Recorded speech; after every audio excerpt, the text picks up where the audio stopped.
How's it going, guys? So this is my 3D printed Arduino drone, and I just finished flying it again outside. And I had a couple of issues.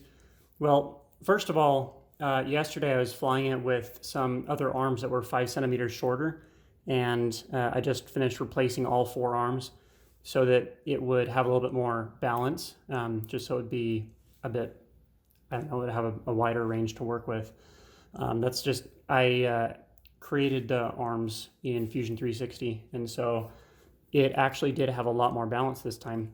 However, when I was outside flying it, I was probably flying it for like less than 2 or 3 minutes when I realized that it was starting to get really wobbly. So I picked it up and looked at it and realized that I'm missing 6 of these hex bolts that were holding the motors on. And so obviously they're just going to be super, yeah, you can see right there, they're just super wobbly now.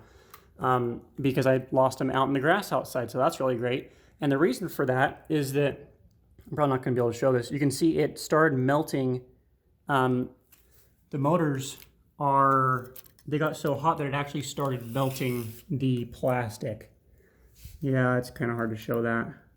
And you can see a little circle indentation right there. But they got hot enough that it actually just melted. It pulled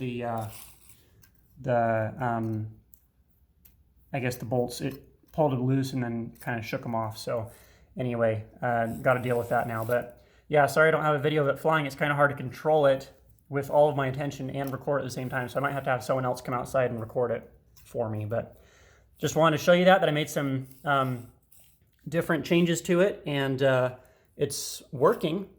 So yeah, that's awesome. All right, well, thanks guys for watching. Make sure you hit the subscribe button. I'll give you some updates as I figure out what to do with it next. I think I'm going to print the arms again with PETG instead of with PLA, which is my problem, because it had such a low melting point. So I got to change that. But anyway, thanks guys for watching, and we'll see you in the next one.